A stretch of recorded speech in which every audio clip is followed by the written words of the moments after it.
Semana passada nós estivemos aqui no sábado e nós aprendemos como que a fome é algo importante na nossa vida, né? Eu, por exemplo, eu gosto muito de sorvete, né? E se eu pudesse ter um sorvete hoje, com certeza eu ficaria feliz. Se eu pudesse ter mais de um sorvete hoje, com certeza eu ficaria mais feliz. Mas e se eu pudesse ter sorvete todos os dias? Eu ficaria muito feliz, né? Mas e se eu pudesse ter mais do que isso ainda? A fábrica de sorvete. Aí eu estaria muito feliz, com certeza. Então, aquilo que você gosta, aquilo que você espera, uma bênção, ela não é mais importante do que o abençoador. Ele é o Pai das luzes, glória a Deus. Não se contente em ter uma bênção de Deus nessa noite. Não se contente em ter um sorvete apenas, alguma coisa que você vá adoçar a sua boca. Não se contente em ter pouco hoje. Se contente em buscar aquele que pode te dar todas as coisas, né? Então, vai direto na fonte, vai na fábrica do sorvete. Não fica com um sorvete só, não. Não queira só um sorvete. Amém? Então, Ezequiel 47. Eu vou ler o 3 até o 5. Saiu aquele homem para o oriente, tendo na mão um cordel de medir, e mediu 1000 côvados, e me fez passar pelas águas, águas que me davam pelos tornozelos. E mediu mais 1000, e me fez passar pelas águas, as águas que davam pelos joelhos. E mediu mais 1000, e me fez passar pelas águas, águas que davam pelos lombos. E mediu mais 1000, e era um ribeiro, e que eu não podia atravessar, porque as águas eram profundas, águas que se deviam passar a nado, ribeiro pelo qual não se podia passar. Glória a Deus. Bom, então por que eu comecei em Ezequiel 37 e fui até o 47?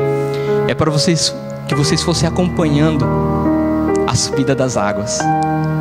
Então, eu não vou pregar sobre o resto, mas vai gerando uma impaciência de repente de você não chegar no lugar que você quer, e você chegou até aqui, e de repente você tem metas, mas não pare. Então, continue, tenha paciência também de esperar o tempo de Deus, o cumprimento de todas as coisas na sua vida. A primeira informação aqui é que 1000 côvados quer dizer mais ou menos meio quilômetro, e é uma informação um tanto importante, porque a gente vai vendo que ele foi medindo de 1000 em 1000 côvados, então mais ou menos de 500 em 500 metros. Então, para a gente andar a pé 500 metros já é um exercício considerável, né? Mas agora imagina andar 500 metros dentro d'água, que era o que estava acontecendo aqui.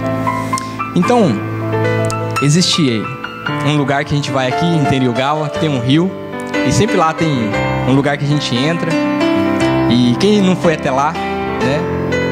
E de repente você coloca a cadeira de praia bem na beira do rio, coloca os pés dentro d'água e fica lá assim bem relaxado, com os pés dentro d'água, né?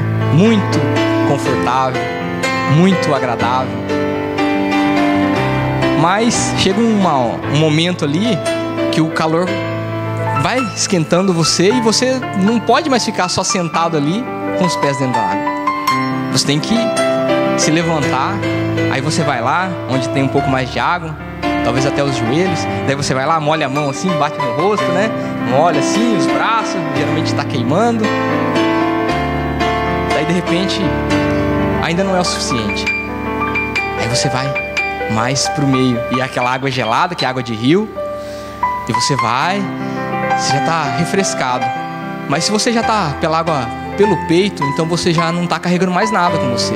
Você já deixou sua mochila, já deixou lá tudo que tinha, né, de valor principalmente, que você achava lá que não podia estragar, então você já deixou tudo lá na beira. E ali você já está, né, com água pela metade. Mas aí sim, é a hora que você pode entrar dentro da água e realmente nadar. Então, o tema de hoje é: aprenda a nadar no rio de Deus. Glória a Deus. Aprenda a nadar no rio de Deus. Então, olha só. Quando você está com água no tornozelo, então é um lugar que não te exige esforço. Não te exige esforço nenhum. Você está lá sentado, você está lá com água no tornozelo. Então, o que isso simboliza para nós? É saber que existe Deus. Então, de repente você, não sei quando você resolveu buscar a Deus mais intensamente, mas de repente um dia te falaram de um Deus e você sabia que existia Deus. Você acreditou que existia Deus, mas você nunca se interessou em procurar saber mais dele. Então, não existia esforço nenhum da sua parte de conhecer a Deus. Isso é água no tornozelo. Tá num lugar confortável, tá num lugar que não te interessa saber quem que é Deus. Mas daí também simboliza purificação. A primeira coisa é quando você entra, então você vai molhar os pés na água, né? Então, quando você começa a entrar no rio de Deus, que você começa a querer conhecer, então Deus começa a te purificar. Por que água no pé significa purificação? O que Jesus fez com os discípulos? Lavou-lhe os pés. Jesus lavou os pés dos discípulos. E quando Pedro falou assim: não, Deus, se é para ter parte contigo, me lava inteiro então, lava a cabeça também, lava tudo. Aí Jesus falou assim para ele: não, você já está purificado pela palavra que eu tenho dito a você. Então vocês já têm sido purificados. Se vocês chegaram aqui, é porque alguém falou para vocês que existe um Deus. Alguém falou para você, talvez foi a sua mãe que falou de um papai do céu, e você cresceu sabendo que existia um papai do céu. Mas agora, você fala assim: olha, então eu quero ir além. Então a primeira coisa é purificado pela palavra. Então você vem e começa a ser purificado. Então, em nome de Jesus, eu profetizo purificação na vida de vocês. Recebe em nome de Jesus toda a purificação vinda da palavra, tudo que vem da palavra, vocês recebam em nome de Jesus. Todo o perdão, todo o amor de Deus, tudo aquilo que Deus provou naquela cruz, em nome de Jesus. Receba isso em nome de Jesus, porque esse é o amor de Deus, porque vocês agora já estão limpos. Glória a Deus, glória a Deus. É que a gente só tá com a aguinha no pé e começa a esquentar. O que a gente procura fazer? Ir para um lugar de refrigério. Cheguei numa situação que ninguém mais podia me ajudar. E é onde você procura: olha, alguém precisa me ajudar. Eu preciso de alguém para me ajudar. E daí me falam de um Deus que pode me ajudar. E daí você vai buscar esse Deus. Só que você vai buscar esse Deus porque você quer algum refrigério. O que é refrigério? É você realmente estar com calor e buscar refrescar esse calor que você está sentindo. Mas eu não estava buscando Deus pelo Deus. Eu estava buscando Deus pela bênção, pelo sorvete.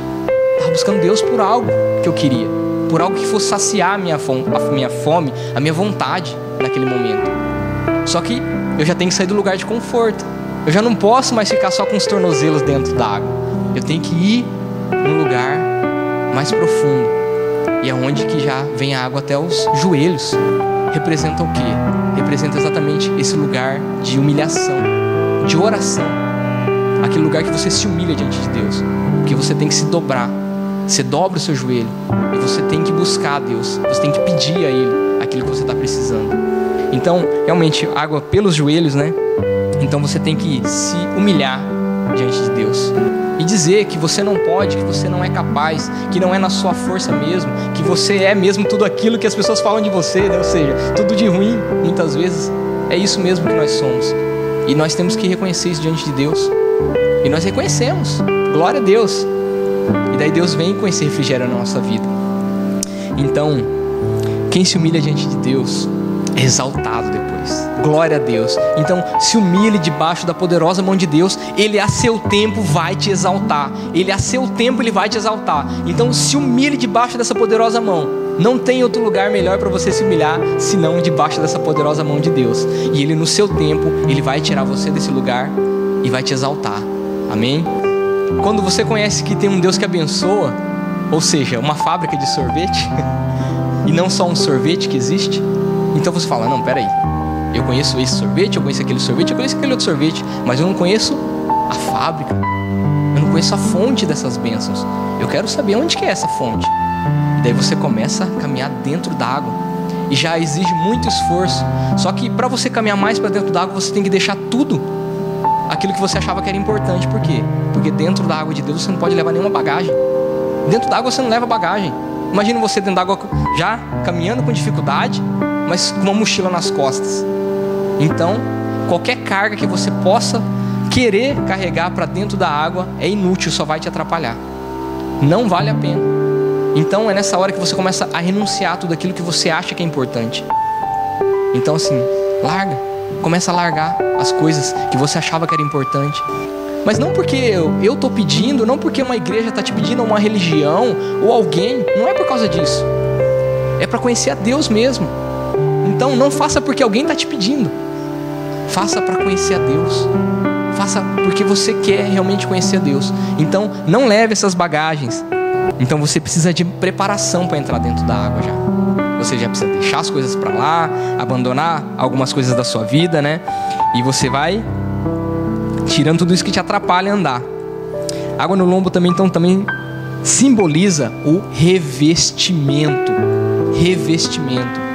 O que é revestimento? Então a gente veste e essa blusa já está me revestindo, porque é a segunda vestimenta. Então, tem coisas que você veste, mas tem coisas que já te reveste. É a segunda camada, é a segunda roupa. Então você precisa de revestimento da parte de Deus. E o que Deus nos ensina? Seja revestido de toda a armadura de Deus, para que você possa resistir ao dia mau, para que você possa resistir. Então, você tem que ter essa armadura de Deus na sua vida. Você precisa tê-la para você poder batalhar as batalhas de Deus. A armadura serve para se defender e também para atacar. Amém? Então, seja revestido.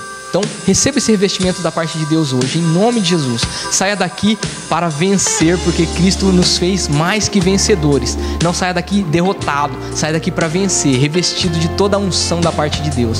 Amém? Mas daí chega um ponto, que é mais ou menos no meio do rio, mais ou menos no meio, que daí a água ela cresceu demais. Era fundo, porque as águas tinham crescido, ou seja, tinha ficado profundo, a água subiu. Então imagina num rio e de repente a água sobe. É isso que aconteceu nessa visão de Ezequiel. Então na nossa vida, conforme você vai na sua preparação, você vai abandonando as coisas que você achava que eram importantes para conhecer a Deus. Então as águas vão crescer, a água vai subir, a água do rio vai subir. Quando você menos esperar, a água vai subir. E aí é onde você precisa estar preparado para nadar. E é onde você tem que aprender a nadar. Então quando a água cresce, então você tem que aprender a nadar. E o que é nadar? É estar completamente envolvido dentro da água. Não tem como você nadar no raso, né? Você vai bater o pé na pedra, as mãos na pedra. Então você não pode estar no raso para nadar. Você vai precisar de todo o esforço do seu corpo. Você tem que bater os braços, você tem que bater as pernas, os pés, né? E respirar ainda no tempo certo ali. Então você vai precisar de todo o esforço para nadar no rio de Deus. Então a natação é um exercício tremendo na nossa vida, né? Mas no mundo espiritual ela também é. Então você vai ficar muito fortalecido quando você começar a aprender a nadar no rio de Deus. Então, como que eu nado nesse rio? Você precisa depender completamente de Deus. Porque quando você vai na confiança, na sua confiança, então você pode se afogar. Mas confiando em Deus, Ele não vai te deixar se afogar. As águas não vão te submergir. Glória a Deus. Quando Deus está com você, as águas não vão te submergir. Elas não vão poder te afogar. Glória a Deus. Então, o que acontece? Você precisa ser dependente. Então, essas águas que ultrapassam aí, né, que cresceram, representa dependência. Você saber que mesmo nadando, que mesmo se esforçando, não é pelo seu esforço que vai acontecer nada. Quantas coisas você se esforçou para fazer que não deram em nada? Mas o que são aquelas coisas que Deus te abençoou e que você não precisa fazer quase nada? Então, a bênção, toda boa dádiva, vem do Pai das luzes.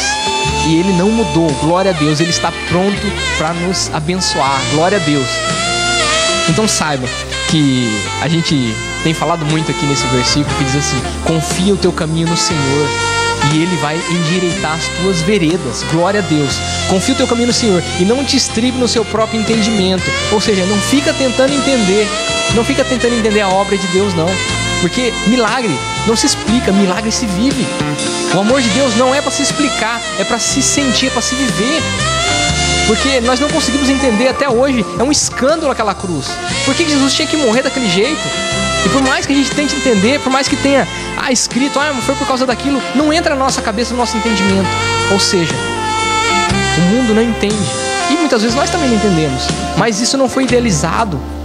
Toda essa obra de Deus não foi idealizada para ser compreendida, mas sim para ser vivida. Nós temos que viver essas coisas. Então, não fique se estribando no seu próprio entendimento. Não fique confiando na sua própria força, mas vá na força que Deus tem te dado. E quando você se sentir fraco, fala: Deus, olha, eu não consigo mais bater os braços, eu estou cansado. Aí Ele vai te ensinar. Ele vai te ensinar a dependência. Mas antes disso vem com certeza o nosso esforço. Não deixe de se esforçar em fazer aquilo que você tem que fazer. Então Ezequiel 47:8 diz assim: então me disse, estas águas saem para a região oriental e descem a campina e entram no mar. E sendo levadas ao mar, sararão as águas. Glória a Deus. Que mar é esse que as águas estão indo? Esse mar é o Mar Morto. Quem já conhece o Mar Morto, já ouviu falar? Então você vai saber que o Mar Morto é um mar, é como se fosse uma lagoa cheia de sal, completamente. Lá nada consegue viver lá, nem a bactéria mais resistente vive lá. Mas diz que essas águas, elas iriam chegar até lá. Então, esse Mar Morto, o que ele representa? Ele representa o mundo. Um mundo. Um lugar morto. Um lugar que não tem vida. Por quê? Porque quando fala de muitas águas, né? Multidão de pessoas, sempre a Bíblia simboliza como esse mar. Então esse Mar Morto representa essas pessoas que estão lá nesse mar. Então o rio de Deus, ele sai do trono de Deus. E ele vai descendo. E vai descendo e vai chegar até o Mar Morto. E lá ele vai sarar as águas. Glória a Deus. Tudo aquilo que está morto naquele mar vai ser sarado. Então nós vamos ser o canal de Deus para que essas águas cheguem até o Mar Morto. Você vai ser o canal. O que é canal? É exatamente rio. É por onde a água passa. Então o rio de Deus vai passar pela sua vida e vai chegar até naquele mundo. Glória a Deus. Você vai ser usado para profetizar vida. Você vai levar vida para as pessoas lá fora. Você vai levar vida para as pessoas. Mas o rio tem que passar por você. Você tem que ser o canal de Deus. Você tem que aprender a entrar na intimidade de Deus. E essas águas vão fluir do seu interior como rios de água viva. E daí você vai poder falar para as outras pessoas sobre essa vida. A vida entrou em você. Então deixa essa vida fluir. Deixa essa vida fluir. O rio de Deus que traz vida vai chegar nessas pessoas da sua casa, da sua família, dos seus amigos. E aquele mais difícil lá vai pegar nele também, em nome de Jesus. Porque o Mar Morto, que todo mundo deu como morto por milhares de anos, vai voltar a ter vida. Então, aquilo que estava morto vai ressuscitar em nome de Jesus. Aquela pessoa que estava morta nos pecados e delitos, ela vai ressuscitar em nome de Jesus. Glória a Deus. E a glória da segunda casa vai ser maior que a primeira. Ou seja, o tanto de pecado que ela fez, você vai ver o tanto de coisa que ela vai fazer para Deus depois. Glória a Deus. Você vai ver o tão apaixonado que essas pessoas vão ser. E nós também, com certeza, em nome de Jesus. Amém? Eu ainda não entendi como que eu nado nesse rio. Eu ainda não entendi como que eu entro nesse lugar. Vamos falar mais prático. Olha, para você chegar até Deus, você tem que buscar Ele de todo o coração. Se você perguntar o que é de todo o coração, eu me perguntei muitas vezes, o que é de todo o coração? O que é de todo o coração? Quando você está se afogando, talvez você pense assim, eu vou deixar minha família. Eu vou deixar tal pessoa. Ou talvez você só queira respirar. Então, eu não sei qual que é o pensamento. Eu já passei algum susto assim, né? E no momento, sinceramente, eu não lembrei de nada. Eu não lembrei de família, eu não lembrei de nada. Eu só queria respirar, só queria sair daquela situação. Isso é querer de todo o coração. Eu não queria outra coisa, eu não pensar em mais nada. Isso é querer de todo o coração. É querer desesperadamente. É querer mesmo. Fica em Salmos 25:14. E dizia assim, a intimidade do Senhor é para aqueles que o amam, a quem Ele dará a conhecer a sua aliança. Em outras versões, é aqueles que o temem, e Ele dará a conhecer o seu conserto. Então, a intimidade, gente, do Senhor é para aqueles que amam a Ele. Não para aqueles que querem as bênçãos dEle. Não para aqueles que querem ficar num lugar de conforto só com um pezinho na água. Não para aqueles que querem só a metade. Tem que querer inteiro. Essa intimidade de Deus vem nesse momento. O que é intimidade, gente? Sabe, você pode conhecer muitas pessoas, mas algumas são íntimas tuas. Algumas pessoas você recebe só na porta da sua casa. Outras talvez você coloque na sala. Outras você chama para fazer café na cozinha. Outras você convida para mostrar o seu guarda-roupa. Outras podem chegar e abrir a geladeira e até beber no bico na sua casa. Essa é que tem intimidade com você. Então, se você pode chegar em Deus e beber no bico, então você está sendo íntimo dele. Se ele está deixando você beber no bico, se você está recebendo isso da parte de Deus, então é que você recebeu a intimidade de Deus. Então, é isso que é ter intimidade com Deus. Então, busque a Deus. As outras coisas vão ser acrescentadas na nossa vida. Então, o mais importante é ter essa intimidade com Deus. Porque se você tiver o abençoador, você vai ter a bênção. Mas se você tiver a bênção, não quer dizer que você vai ter o abençoador. Se eu tiver o sorvete, não quer dizer que eu tenha a fábrica. Mas se eu tiver a fábrica, eu vou ter o sorvete. Então, tenha o abençoador. Não procure só a bênção. Procure aquele que pode te abençoar. Se você tiver ele, o que mais que vai te faltar? Mais nada. Não vai faltar mais nada. E ele vai prover todas as coisas. Então, vai poder te curar, vai poder te perdoar, ele vai poder te santificar, ele vai poder te abençoar no material, em todas as áreas. Ele vai poder. Então, vá em busca do abençoador. Não fique na beirinha. Aprenda a nadar no rio de Deus.